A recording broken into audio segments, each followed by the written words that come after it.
नमस्कार दोस्तों, मैं फिर से आपके अपने अग्निवीर योद्धा चैनल पे आपका स्वागत करता हूं।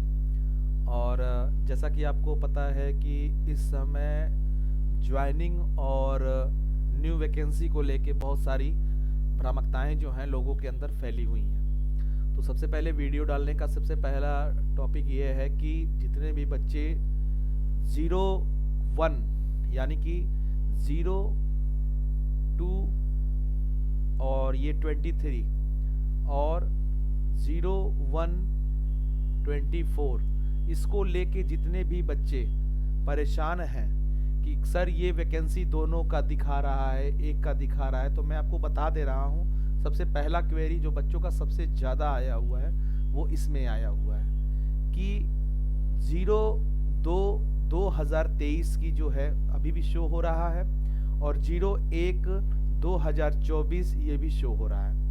तो इसका क्या मतलब है? तो इसका मतलब सिर्फ शांति से अगर आप इस बात को समझने की कोशिश करेंगे तो इसमें सिर्फ एक ही चीज है कि आपको इसमें सिर्फ जो सॉफ्टवेयर डेवलपमेंट होता है, जो सॉफ्टवेयर डेवलप होता है, ठीक है, तो इन्होंने जो वैकेंसी आई हुई है नेवी एसएसआर की, नेवी एसएसआर और एमआर की जो वैकेंसी आई हुई थी तो वो मर्ज हुआ था, आपको पता ही है। तो ये टोटल लोगों का जो है इन्होंने सारे लोगों का मतलब जो बच्चे वहां पे अभी भी ट्रेनिंग कर रहे हैं उनका भी रिजल्ट शो हो रहा है इसमें, और जो बच्चे अभी बैठे हुए हैं और अप्रैल में जिनको ट्रेनिंग की पे जाना है उनका भी इसमें शो हो रहा है। ठीक है, तो ये सारी चीजें आप मैं मतलब कमेंट में, टेलीग्राम में ये सारी चीजें जो चल रही है आप लोगों के मन में भ्रामकताएं, तो मैं इसको दूर करने के लिए ये सिर्फ वीडियो डाला हूं कि आप एकदम अभी निश्चिंत रहिए। जो कार्य बोला जा रहा है बेटा आप लोग उस पर ध्यान दो, फोकस करो, क्योंकि एक एक दिन आप लोगों के लिए बहुत इंपॉर्टेंट है। सबसे पहले मैं ये बताना चाहूंगा कि जितने भी बच्चे इसका डाउट है या अभी भी क्लियर कर लो कि 02/2023 और 01/24 का ये जो दिखा रहा है इसमें दोनों वैकेंसियां मर्ज हैं। जो बच्चे नवंबर में चले गए हैं उनका भी शो हो रहा है और जो बच्चे अप्रैल में जाएंगे उनका भी शो हो रहा है। ठीक है, तो इस चीजों को पूरा ध्यान रख लो। तो ये हो गया पहला टॉपिक। दूसरे में आप लोगों का सबसे ज्यादा क्वेरी आ रहा है कि सर ज्वाइनिंग कब होगी, ज्वाइनिंग कब होगी, ठीक है ना, ज्वाइनिंग टाइमिंग क्या रहेगा हमारा। तो ज्वाइनिंग टाइम को लेके आप लोग फिर से परेशान हो गए, जबकि मैंने पहले ही बता दिया है कि 20 मार्च को आईएनएस चिल्का से सारे बच्चे जो हैं वो अपना विभिन्न सेक्टरों में मूव कर रहे हैं। मतलब कि पहला कुछ बच्चे घर जा रहे हैं, घर की तरफ, यानी कि जिनको छुट्टी मिल गई है और वो अपने घर जा रहे हैं, ठीक है, और कुछ बच्चे जो हैं शिफ्ट ट्रेनिंग के लिए निकल रहे हैं, शिफ्ट ट्रेनिंग के लिए निकल रहे हैं। ठीक है, आपको समझा दूं कि 17 तारीख को आईएनएस चिल्का स्पेशल ट्रेन जो है वो बच्चों को लेके, और ये अगर मैं दिखाऊं आपको इस पूरे से तो विशाखापट्टनम उड़ीसा, ये उड़ीसा से लेके ये ट्रेन ऐसे चलते चलते चलते चलते ये पूरी मुंबई तक में बच्चों को छोड़ते हुए और यहाँ तक का ये पूरा सफर तय करेगी। ठीक है, अगर मैप में अगर आप ऐसे देखेंगे तो ये पूरा सफर तय करेगी ऐसे करते करते। ठीक है ना, तो आपको मैंने पहले ही बता दिया है कि 20 मार्च लास्ट है बच्चों का। कुछ बच्चे हैं जो 22 तक रुक रहे हैं, तो आपकी जो ज्वाइनिंग टाइमिंग है वो अप्रैल तक ही है, ये मान लीजिएगा, क्योंकि आपको पता है कि नेवी ज्यादा टाइम नहीं देती है। बहुत करेगी तो आपको 10 दिन का टाइम देगी ज्वाइनिंग में, इससे ज्यादा टाइम आपको नहीं देगी नेवी। तो आप अपने तरीके से परिपूर्ण रहिए, अप्रैल में जाना है। अब रहा सवाल कि सर हमारा कॉल लेटर कब तक आ जाएगा, तो कॉल लेटर भी मैंने बता दिया है 25 मार्च से। ठीक है ना, ये कोई एग्जैक्ट नहीं होता है और ना किसी को पता होता है। 25 मार्च से आप ये समझ लीजिए कि 10 अप्रैल के बीच में आपका पूरा हर चीज आपको पता चल जाएगा। ठीक है, 25 मार्च से लेके 10 अप्रैल के बीच में। इसमें किसी को भी घबराने की आवश्यकता नहीं है कि मेरा क्या होगा, कैसे होगा, क्या नहीं होगा। ठीक है, इसमें बस यही है कि आप वेट करिए, क्योंकि मैं बताया ना पिछले वीडियो में भी कि 3500 लोगों की कॉलिंग हुई थी टोटल। ठीक है ना, 3000 लोगों ने, 3000 के लगभग मैं बता रहा हूं, कुछ लड़के इस पे भी कमेंट करते हैं कि सर ये ऐसे क्या, 3000 लगभग, अप्रॉक्स जिसको बोलते हैं, 3000 लगभग कैंडिडेट जो हैं वहां पे रिपोर्ट किए। और ट्रेनिंग के दौरान बहुत सारे बच्चे मतलब छोड़ के चले गए। तो मैंने आपको पिछले वीडियो में बताया था कि 2874 या 2847 यही कैंडिडेट है इस समय चिल्का में, ठीक है। तो आप उसके लिए एकदम निश्चिंत रहिए। पीएसएल फर्स्ट को लेके भी बच्चे परेशान है कि पीएसएल फर्स्ट और पीएसएल सेकंड, देखते हैं। पिछली बार तो नेवी ने इसको डिस्प्ले करा दिया था कि पीएसएल सेकंड आएगी, लेकिन आई नहीं। तो इस बार भी हो सकता है कि वो बच्चों को बुलाएं, क्योंकि काफी सारी वैकेंसियां जो थी क्लियर हो गई हैं और बच्चे उधर मूव कर चुके हैं। तो आप एक तरीके से जो 1 नंबर या 2 नंबर से जो लोग रुके हुए हैं वो परेशान न होइए, आपका चांस इसमें आएगा, ठीक है। इसके बाद आपका होता है लगेज का। जो बच्चे ट्रेनिंग पे जा रहे हैं लगेज के लिए परेशान है, तो मैं बता दे रहा हूं कि लगेज को लेके भी किसी को परेशानी होने की जरूरत नहीं है। बच्चों का रिव्यू ये आया है, REVIWE रिव्यू जो है ये आया है कि सर जो हम लगेज ले गए हैं वो वैसे का वैसे ही रखा हुआ है, ठीक है। बस जूते वगैरह जो होते हैं वो यूज में हुए हैं और जो हमारे जो नॉर्मल बेसिक जो चीजें हैं वो यूज हुई हैं। तो परेशान मत होना, मैं इस पे सेपरेट वीडियो लेके आऊंगा। लगेज को लेके बहुत ज्यादा परेशान नहीं होना है। उन वर्ग के बच्चों को भी बता रहा हूं जो बच्चे निम्न वर्ग से आते हैं, ठीक है ना। तो बच्चों परेशान पैसा वेस्ट करने की जरूरत नहीं है, आप जाइए पहले, अभी आपको पता चलेगा। मैं अगला वीडियो भी लगेज को लेके आपको डालूंगा। रिजल्ट की बात बोलूं तो रिजल्ट सबका आएगा भैया। रिजल्ट जो है आप वेट करो, ठीक है ना, क्योंकि टाइमिंग जो है 6 मंथ का हो चुका है। 6 मंथ का अंडर का टाइमिंग बीत चुका है और 6 मंथ नवंबर, दिसंबर, जनवरी, फरवरी, मार्च, अप्रैल, तो बहुत ज्यादा ये टाइम होता है। और देखा जाए तो एग्जाम भी बहुत सारे क्लियर हुए हैं, तो बच्चे यहाँ पे भी मूव हो रहे हैं। तो आप एकदम 1 नंबर 2 नंबर वाले बच्चे फिजिकली फिट रहो, मेंटली डिस्टर्ब मत हो बहुत ज्यादा, ठीक है। आपका भी इसमें अच्छा ही आएगा। पीसीसी का लेके बच्चों का अभी भी चल रहा है। पीसीसी का लेके भैया, पीसीसी वाले बच्चों मैं बता दे रहा हूं कि जिन बच्चों को लग रहा है कि हमारा पीसीसी अगर टाइम से बन जाएगा, अच्छे से बन जाएगा, हमारे ऊपर कोई आपराधिक मुकदमा दर्ज नहीं है या हमारे ऊपर कोई मारपीट का दर्ज नहीं है, केस नहीं है, तो देखिए उन बच्चों को प्रॉब्लम नहीं होगी। मैं इसलिए कह रहा हूं कि चूंकि पीसीसी 1-1 साल के लिए वैलिड है, कहीं के लिए 6-6 महीने के लिए वैलिड है। तो आप इस चीज को देख सकते हैं और इस चीज को आप बता भी सकते हैं कि कैसे क्या करना है। तो आप लोग सबसे पहले पीसीसी की जो भी कहानियां हैं उसको खत्म कर दीजिए कि रोज रोज पीसीसी, रोज रोज पीसीसी। तो ये पीसीसी का मतलब ही है पुलिस क्लियरेंस सर्टिफिकेट, ठीक है ना। और ये बहुत आसानी से बन जाता है। जिसका प्रॉब्लम आ रहा है तो वो अभी से बनवाना स्टार्ट कर दे, वो पता कर ले कितने दिन में, क्योंकि कभी कभी क्या होता है इसमें एड्रेस मैच नहीं करता है तो प्रॉब्लम आती है। ये बच्चों का मैं बता रहा हूँ जहां जहां दिक्कतें आई हैं। कभी कभी क्या होता है कि आप वो डॉक्यूमेंट्स प्रूफ में नहीं दे पाते हैं जो डॉक्यूमेंट्स ये लोग चाहते हैं। तो आप अपने नजदीकी पुलिस स्टेशन में पता कर लीजिए कि सर बनने में कितना टाइम लगेगा, क्या होगा, उसके अनुसार आप इसको बनवा सकते हैं। अब इसके बाद जो तीसरी लाइन है, इसमें ये एक सबसे महत्वपूर्ण बात मैं बताने जा रहा हूं जो आप ध्यान से दीजिएगा।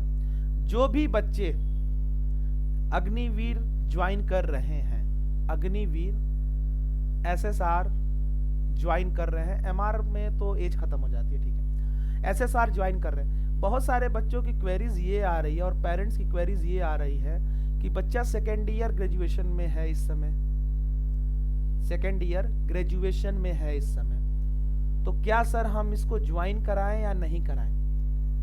तो देखिए मैं आपको बता रहा हूं कि अगर 2nd ईयर बच्चा पास कर चुका है, 2nd ईयर बच्चा पास कर चुका है, ठीक है, बच्चे के अंदर काबिलियत है अगर, ठीक है, तो आप ये 2 साल आप बर्बाद मत करवाइए, ठीक है ना। 2 साल आप बर्बाद मत करवाइए, ये मेरा थिंकिंग है, क्योंकि इसमें कुछ हासिल नहीं होगा। आई बात समझ में।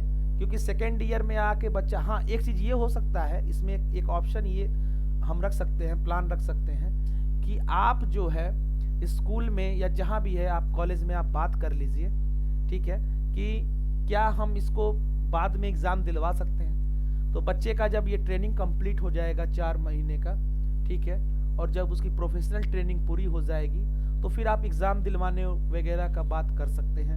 वो उसको मैनेज कर लेंगे आप अगर इस पूरे क्राइटेरिया में, तो आपका काम बन जाएगा और इसका ये 2nd जो ईयर चला जाए। जो बच्चे 3rd ईयर में है, ठीक है ना, 3rd ईयर में है, फाइनल है उनका, वो भी बच्चे अपनी बात करके ही ओके होके हैं, क्योंकि तरीका बहुत अलग है। मैं आपको बता रहा हूँ, छुट्टी नहीं मिलेगी, परेशान होंगे, मेंटली डिस्टर्ब होंगे, इसका कोई मतलब नहीं है। पहले बच्चे वो हैं जो सेकेंड ईयर में आज मतलब सेकेंड ईयर पास कर चुके हैं, ठीक है, सेकेंड ईयर पास कर चुके हैं, और कुछ बच्चे ऐसे हैं जिनका फाइनल अभी होना बाकी है। तो बच्चों आप अभी अपना टाइम वेस्ट मत करो, अपने यूनिवर्सिटी, अपने कॉलेज, ठीक है ना, आप भी अपने यूनिवर्सिटी और कॉलेज में अपना जाके पता करो कि क्या हम 4 महीने बाद भी वो पेपर दे सकते हैं या नहीं दे सकते हैं, क्योंकि हमारा सिलेक्शन हो गया है, ठीक है। क्योंकि इस अग्निवीर के अलावा भी जो बच्चे तैयारी कर रहे हैं, आपको पता है कि हम जब SSR का एग्जाम निकाल सकते हैं, मैथ हमारी अच्छी है, तो बेटा आप लोगों के पास बहुत सारे ऑप्शन आते हैं, जैसे SSC CPO SI का ऑप्शन आता है आपके पास, ठीक है, जो लोगों ने फाइनल कंप्लीट कर ली। इसके बाद आपके पास CGL का ऑप्शन आता है, ठीक है, RPF का फॉर्म आ गया है, आपने देखा ही होगा, RPF का फॉर्म भी आ गया है, ठीक है, और कहीं ना कहीं चौथे नंबर पे SSC GD भी इस साल आपको देखने को मिलेगा।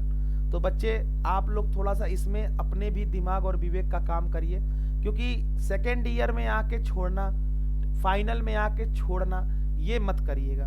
क्योंकि अभी तो हमें उत्सुकता है कि हम नेवी ज्वाइन करें, नेवी ज्वाइन करें, नेवी ज्वाइन करें, लेकिन जैसे जैसे समय बीतता जाएगा तो फिर आप लोगों को भी परेशानियां उसमें होने लगेंगी, ठीक है, आप लोग परेशान हो जाओगे, मेंटली डिस्टर्ब होगे, क्योंकि बेटा छुट्टी का बहुत ज़्यादा अभाव है, ठीक है ना, छुट्टियां बहुत कम है इसमें।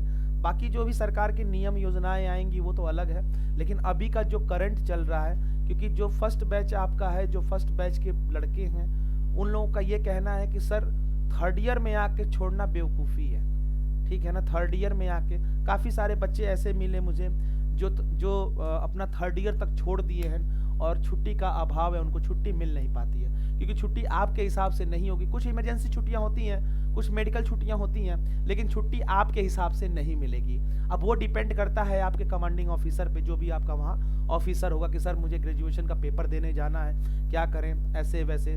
तो एक तरीके से कहीं ना कहीं आपके जो सर्विस बुक होता है उसमें भी आपका ये मेंशन किया जाता है, और कहीं ना कहीं आपको थोड़ी मोड़ी प्रॉब्लम का सामना करना पड़ सकता है। तो जो बच्चे थर्ड ईयर में हैं वो बहुत सोच समझ के ही फैसला लें आगे का कि हमें क्या करना है, और अपने कॉलेज में दिन को मत काटिए, एक एक दिन वेस्ट मत करिए। आप अपने कॉलेज में जाके इस चीज़ को बताइए कि क्या सर हम इसको 4 महीने बाद या अगले साल के लिए अगर हम छोड़ देते हैं तो क्या हमारा कोई नुकसान होगा, नहीं होगा। जिस यूनिवर्सिटी में, बुंदेलखंड हो गया, पूर्वांचल यूनिवर्सिटी हो गया, क्या बोलते हैं, मेरठ यूनिवर्सिटी, चौधरी चरण सिंह मेरठ यूनिवर्सिटी हो गया, तमाम सारा यूनिवर्सिटियों से आप पता करिए। बाकी बच्चों जो गार्जियन है उनकी भी क्वेरी जो है मैं बता दे रहा हूँ कि इनके पास ऑप्शन है, अगर बच्चा थर्ड ईयर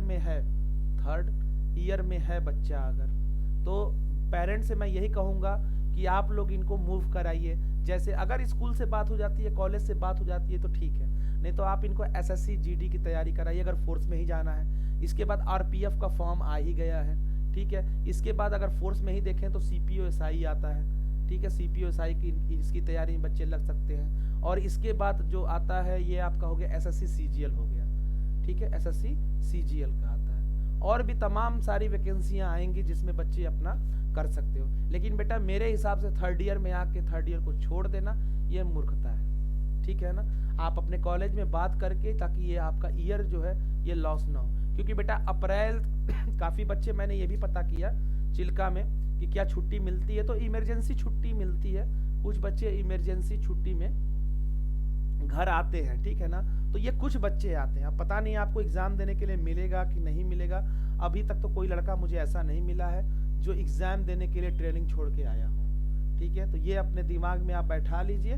वीडियो में अभी तक के लिए इतना ही मैं बताना चाहूँगा, और बच्चों SBI बैंक, PNB बैंक, हर चीज़ पे मैं वीडियो लेके आऊँगा। अभी कोई भी पैसा कहीं वेस्ट मत करो, कहीं भी परेशान ना हो को। बैंक में अकाउंट खुल रहा है तो भी ठीक है, नहीं खुल रहा है तो भी ठीक है, क्योंकि बहुत सारे बच्चों का अकाउंट बहुत सारे क्या, सबका अकाउंट खोला गया है, सबका अकाउंट खोला गया है। अकाउंट जो होता है INS चिल्का में जितने भी बच्चे हैं उनका अकाउंट खोला गया है। हाँ, एक चीज मैं बता रहा हूँ कि वहाँ कैश नहीं चलता है चिल्का में, ये चीज जान लेना। कभी भी आप शॉपिंग करने जाओगे चिल्का में तो वहाँ कैश नहीं चलता है, आपको कैश निकालना पड़ेगा और उसके बाद होता है। तो आप डेबिट कार्ड वगैरह लेके अपना जा सकते हो, ये मैं बता दे रहा हूँ, डेबिट कार्ड वगैरह, क्योंकि गलतियां हो गई थी कुछ, यही होता है ना, सीखने से ही कुछ मिलता है। तो काफ़ी सारे बच्चों को मैंने बोला था कि वहाँ पे डेबिट कार्ड अलाउ नहीं है, लेकिन आप इस बैच के जितने बच्चे हैं आप कैश तो ले जाइएगा, साथ में डेबिट कार्ड जरूर ले जाइएगा, एटीएम जिसको बोलते हैं एटीएम, ठीक है ना, क्योंकि वहाँ कार्ड चलता है और आपको फिर घर से पैसे मंगाने पड़ेंगे तो मनी ऑर्डर कराना पड़ेगा, मनी ऑर्डर कराएंगे, ठीक है, या तो फिर किसी के खाते में आप अकाउंट में पैसा डलवाएंगे। तो आप बेटा डेबिट कार्ड की, हाँ घर में देख लीजिए, पता कर लीजिए, नहीं है तो आप डेबिट कार्ड खुलवा लीजिए, खाता खुलवा लीजिए और उसमें कुछ पैसे वगैरह सेव कर लीजिए। क्योंकि बेटा बहुत सारे बच्चे बता रहे थे कि सर हमें जो हमारी जो सैलरी आ रही है वो अभी बस हमको देखने को मिल रहा है, हम उसको अभी तक निकाल नहीं पाए, ठीक है, निकाल नहीं पाए हैं। आई बात समझ में? बहुत सारे बच्चे हैं, हो सकता है कि एक दो बच्चों की इमरजेंसी रही हो तो वो निकाल लिए हो, बट सैलरी अभी वो लोग निकाल नहीं पाए हैं। डेबिट कार्ड अभी मिल गया है, पिन वगैरह जनरेट करना है, तो बच्चे अभी भी अपने घर से ही पैसे जो है वो मंगा रहे हैं। तो मंगा रहे हैं तो किस में मंगाए? खाते में। कैसे निकालेंगे? तो वो डेबिट कार्ड। तो डेबिट कार्ड आप लेके जा सकते हैं, कोई इश्यू नहीं है। जितना फॉर्म में लिखा रहता है ना, ये सामान ले जाना है, ये सामान ले जाना है, तो ऐसा कहीं कुछ भी नहीं है, आप लेके जा सकते हैं, ठीक है। तो मैं आशा करता हूँ कि वीडियो में जितनी मैंने बातें बताई हैं आप लोगों को पसंद आया होगा, ठीक है। और आपको बहुत ज़्यादा अगर जानकारी चाहिए तो आप अपना नंबर शेयर करिए ईमेल आईडी पे, मैं आपको कॉल करूँगा और जो भी न्यूज़ होगी मैं आपको बता दूंगा। तब तक के लिए मैं चलता हूँ। जय हिंद, जय भारत।